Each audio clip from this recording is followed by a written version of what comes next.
Yes. Hello, hello, hello, hello, hello, hello, hello, hello, hello, everyone. Thank you for joining me on another episode of the Waiting Room with Zyna. My name is Zyna Ovasi, and I'm your host today. Thank you for joining me from Instagram, from Facebook. I am loving you guys from Facebook, Instagram, Zoom, and of course from YouTube. Thank you guys. Thank you, thank you, thank you. I really appreciate your love and your support for this program. God bless you. Okay, so like I said, my name is Zina Obasi, and I'm going to be your host today. Today is 10th episode. Can you believe that, guys? Sorry about this. I just needed to adjust the camera a bit. Yes, I think it's much better now. Okay. Yeah, I think I can manage that. All right, so today is our 17th episode. Can you believe that? I mean, it was just like yesterday when we started this, and now we are 4 months and counting. Thank you for your support. Thank you for joining. Thank you wherever you're joining me from. Thank you for joining. I really appreciate you. I do not take this for granted at all. Okay. Thank you. Those of you joining from Zoom, if you have your friends who are trying to join, just tell them I sent the link, and right under the link, you're going to see the code, the passcode. So use that to join. So my name is Zina Obasi, and I'm the author of Zina's Waiting Room. And for those of you who are joining for the first time, Zina's Waiting Room was actually written. I wrote this book kind of trying to chronicle my experiences in the waiting room and that of others that I came across while I was waiting. I did write this book while I was still waiting because the urge I had in my spirit was to write the book, from a point of view of a waiting woman. So it wasn't as if I waited until my baby came before I wrote the book. I wrote that book, anticipating a better, me. And of course, the book helped me. It helped me a lot to improve, helped me to be a better person, even though I was waiting. It healed me. And after writing that book, my spirit started also nudging me again towards what we're doing today, to have this program where we get to talk. And that's why we started the Waiting Room with Zina. And the Waiting Room with Zina is a program that is there for people who are waiting for different and so many things. So that's why we're here. And if you are here, you are in the right place. So just stay with us. Today, I'm going to be talking about some of the topics we did treat before. I told you last week that we are rounding off season 1. Now, after rounding off season 1, we're going to bring something very exciting. I don't want to let the cat out of the bag, but it's going to be so exciting. We're going on another level. We're going to go, that's going to be called Zina's Waiting Room Special Edition. That's going to run for about 3 months. And we're going to have it for 13 episodes. It's going to run for 3 months. We're going to have it back to back, just like we have this every Friday, 9 p.m. Central African Time. And that's why I want you to keep these dates. Don't ever delete your posts and all of that. Keep the date. Put it in your calendar. Every 9 p.m. you have an appointment with me. So after the special edition, then we'll go into the season 2. So today I'm going to talk about some of the topics we did treat before now. We talked about so many things, and some of the topics are still very, very relevant. Some people missed it when we're having the discussions, and some people joined, but they don't mind, going through that again. So I touched a little bit on them last week, and today I'm going to talk about what to do while you're waiting. Okay, there are some goals that you want to set for yourself while you're waiting. I'm going to talk about that. I'm going to talk a little bit about that, a little bit about your well-being goals as well. These are all part of what to do while you're waiting, and fixing your finance while you're waiting. Okay, so after that, next week we'll go into another set of topics just to round off this season 1. Now, some of you who are waiting, some people, when you're waiting, you have that temptation of being complacent with life, giving up, giving in to depression. Don't get me wrong, I understand. By the way, I waited for 17 years. Like I said, I wrote this book while I was waiting, so I understand completely what it means to be in the waiting room. So while I was in the waiting room, I wrote the book because I understand how exactly it is to wait. So I finished writing the book. I was still waiting. It's not like the book gave me my child, but I listened and I obeyed. And then I waited for quite another 2018 and published it in 2018 actually, because I had started writing it before now. For like 9 years I kept writing that book, but by 2018 it was finally finished and published and went, you know, into the market. But in 2020 my baby came miraculously. And some of you might think, miraculously, did she not say she adopted? Oh yes, even adoption can be a miraculous way of having a child, because that's exactly how mine came. After I had given up having tried adoption from 2009 and tried over and over and over, gotten a lot of disappointment, a lot of, you know, heartaches and heartbreaks, losing a lot of money, we still kept, you know, trying other means while we're trying that. Tried IVF, tried so many things, tried surrogacy, and nothing worked. So imagine, after 11 years of having registered for the first time for adoption, God gave us our baby. So that for me is a miracle. It's a very big miracle. So I'm going to ask, be talking about what to do while you're waiting.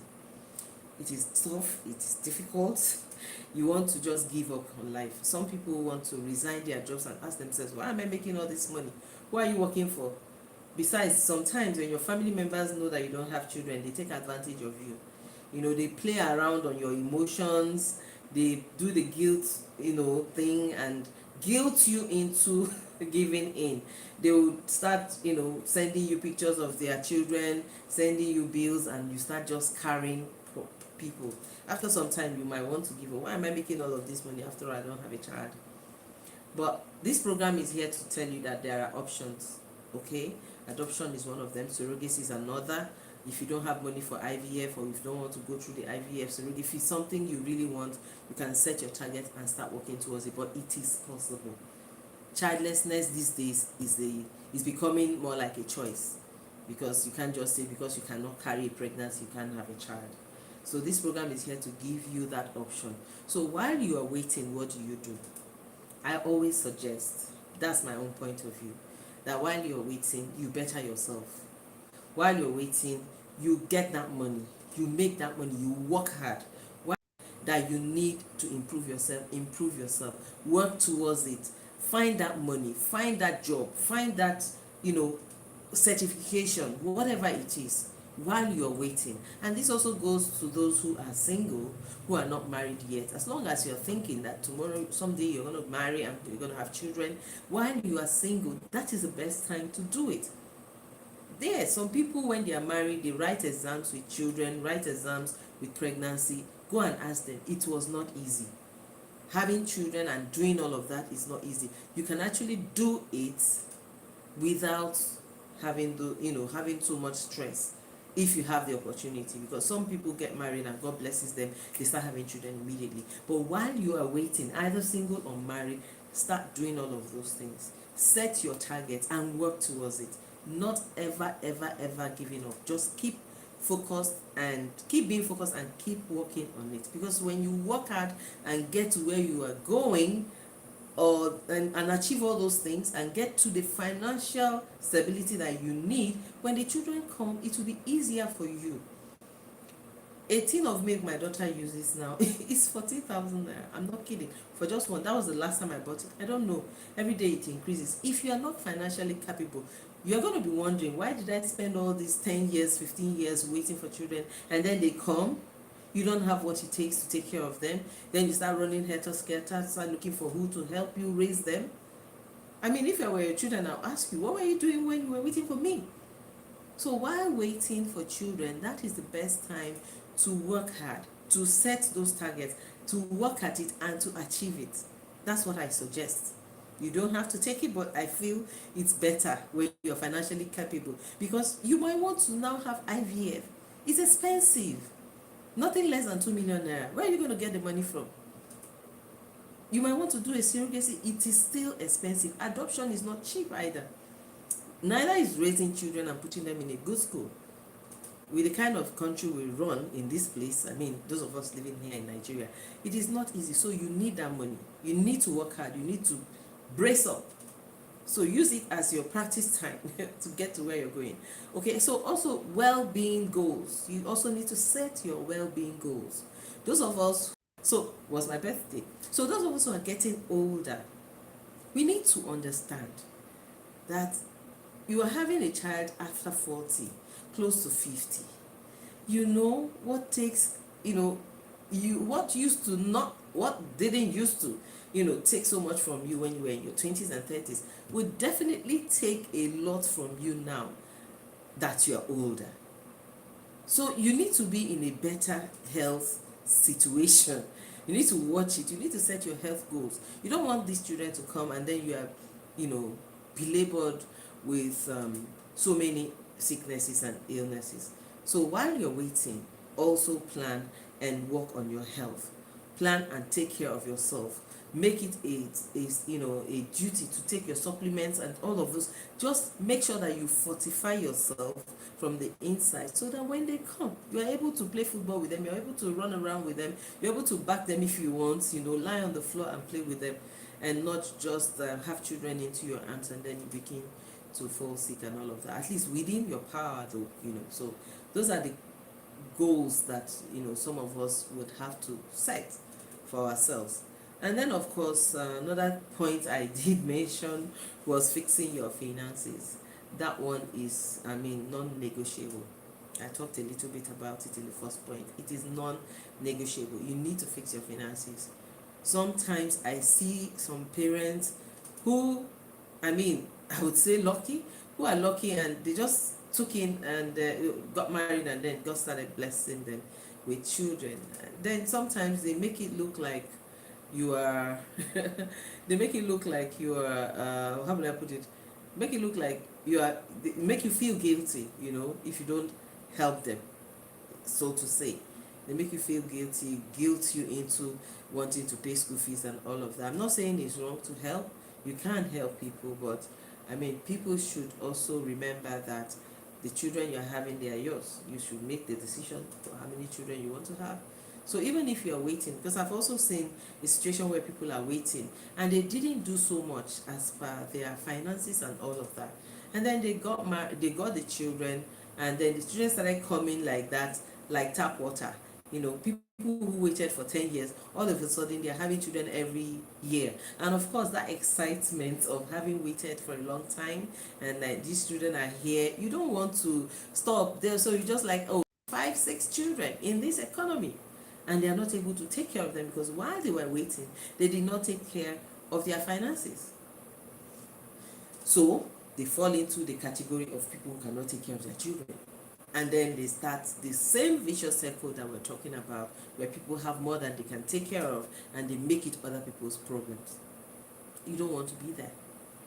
And in an economy like the one we have now, it takes someone to have enough to give you. Hardly would you find anyone who has enough right now. It is tough on everyone.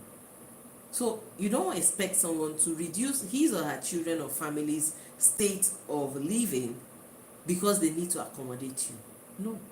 So it's for you to find that thing that you can do. The economy is bad, yes, but we can find that thing that you can do and start doing it and help your family and your children to feed better. So this is the time to start planning.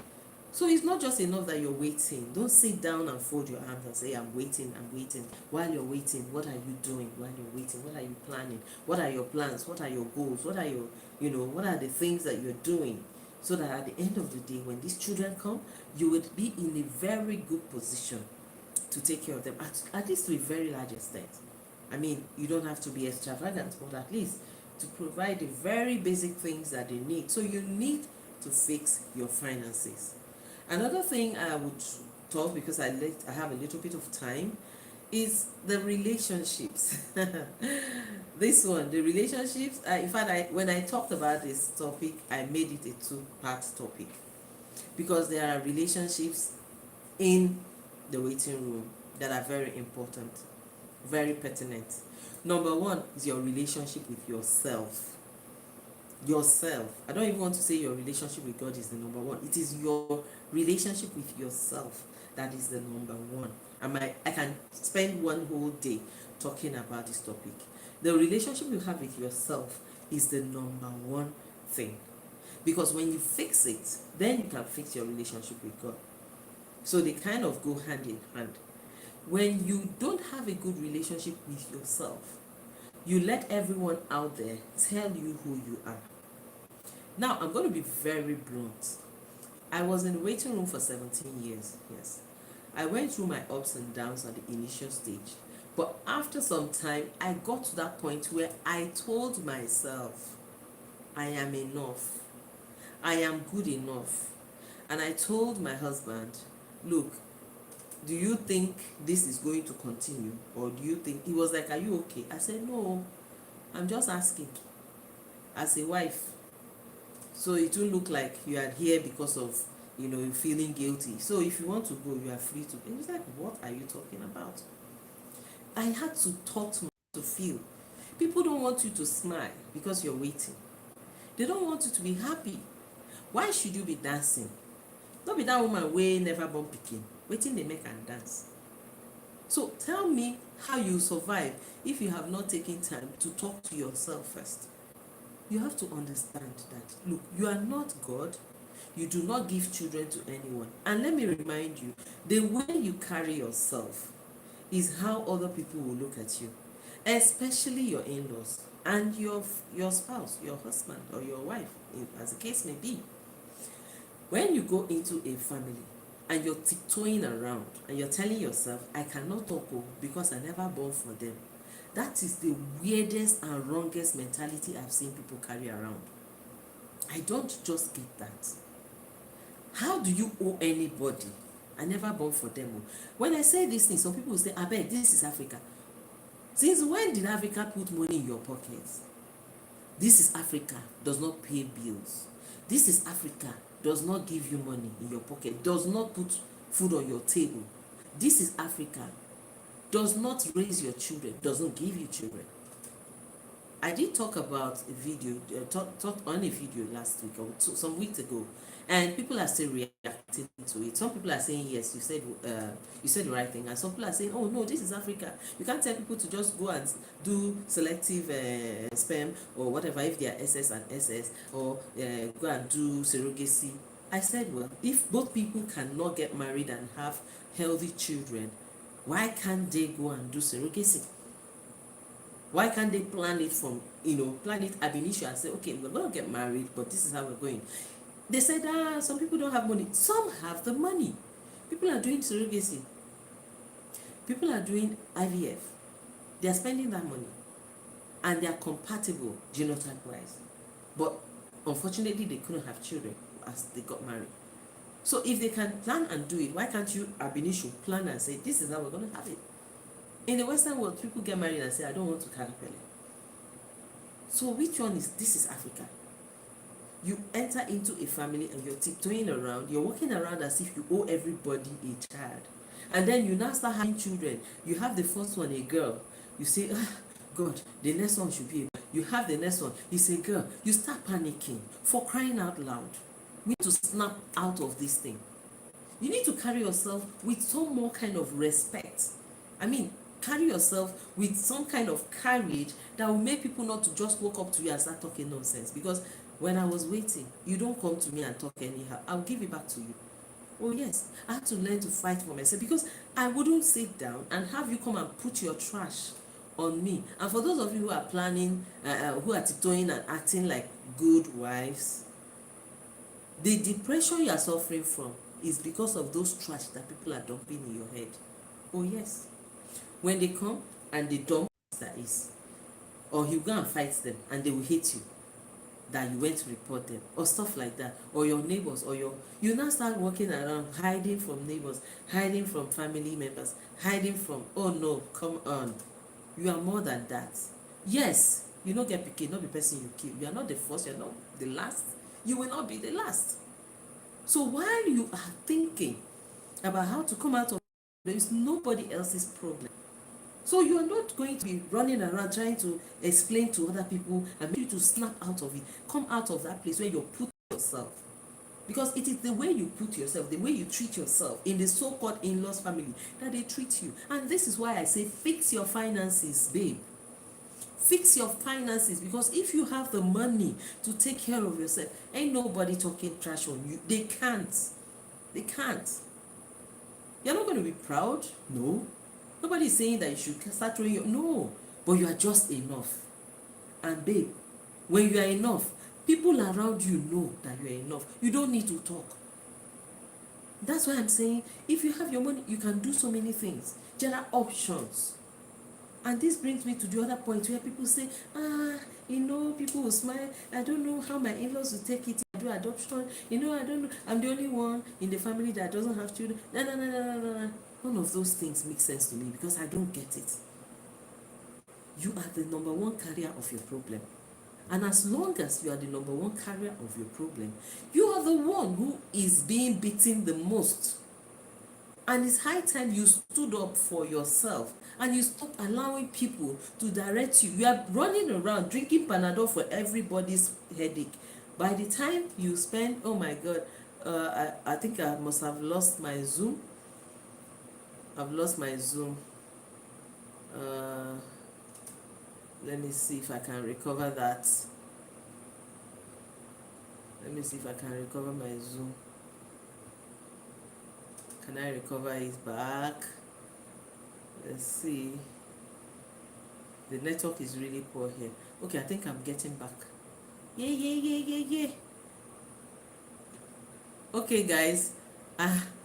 Please connect back. Zoom. We lost Zoom for a minute. Recording in progress. We lost Zoom for a minute, but we are back on.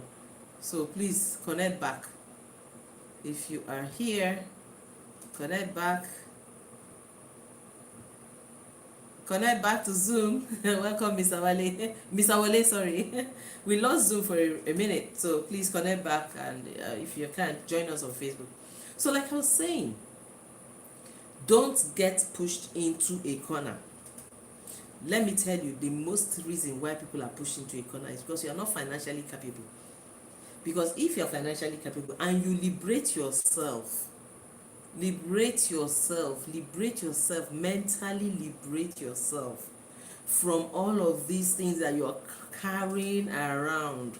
By the time you liberate yourself from all of these children, I'm the only one that doesn't have children, you are carrying too many things on your head. See, the weight of waiting is so much, is enough wahala on its own. So you need to drop some of this, shed some of these weight. Just know that you are the number one carrier of your problem. It is you, it's personal. Number two, go and get something to do. In fact, if you can, because now you don't have children, you have a little bit of time, shed weight and go and get. When I say weight, I'm not talking about body weight, I mean mental weight. Those things that you're carrying on up and down, and you're running around fixing everybody's problems. I did it though. I'm not kidding. This one will call you, that one will call you, that one will call you. You're so busy with everybody's problems. Time to drop it. Drop everybody's problem. Face your own. For once, face your problem. You don't have children. You need money for adoption or surrogacy or IVF. Face your problem. Start with a plan. Give yourself target. Between so time and so time, I want to be here, I want to get this, I want to get that, I want to get that. You can do 3 businesses. Even if you are working, you can cook food and so. If you can plan parties, start planning it and start charging them for money. Stop doing it for free. Because when your children come, nobody's going to come and pay school fees. You would have finished paying school fees for everybody's children. They will grow up, call you auntie. And then at the end of the day, you. So I'm telling you, part of these things I'm saying, they are experiences that I lived. Facing more problems from other people than your own. So this is time to fix your problem. Fix your finances. Because when you fix your finances, your confidence will come back. Listen to Zyna, change your mentality. You don't owe nobody no explanation. You don't go tiptoeing around anybody, be them in-law, be them whatever. You don't owe them jack.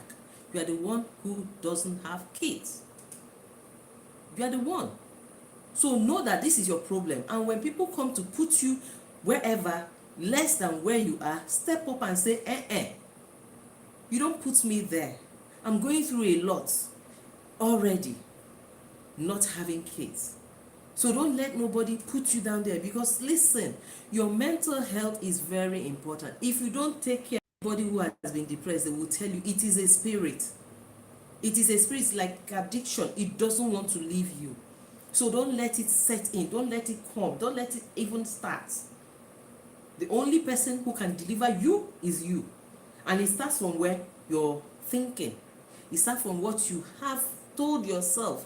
The lies that they have told you, that you have fed your head, it's time to expunge. It's time to liberate yourself. It's time to remove all of those things and open your brain to things that will help you. It is not Africa.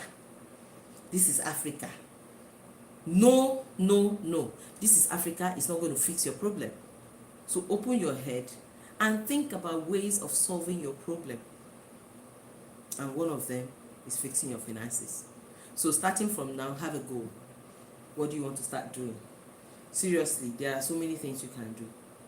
I'm not even going to start a financial class here. Go on YouTube. There are so many free videos that you can watch on other means of income that you can do. Trust, there are so many things that you're doing for free right now. There are so many times you sit down and do stuff and do for people for free. You can charge for it. So work with a budget, work with a plan, and give yourself a target and start working on it. Once you get that, if it is adoption, if it is surrogacy, you can let us know. I will guide you. I will give you ideas of people who can help you. Trust me, at the end of the day, you will be happy. Because when I go out and come back, and Fena comes to me and calls me mommy and tells me, mommy, I love you, there is nothing in this world that is more important than that. So to get that kind of fulfillment, you have to plan. You have to start now. All right? So thank you guys for watching. Thank you for being with me. I really appreciate all of you. I don't think I can see your names very well, but I'm really, really happy you all joined. For those who I can see their names, thank you. Jaloveze, thank you. Long Reach Success. Is this Olorunge? Oh, Olorun Gemstone. Thank you so much. Thank you all the people that joined. Some joined and network pushed them out, but I'm so glad that you all joined. And for those of you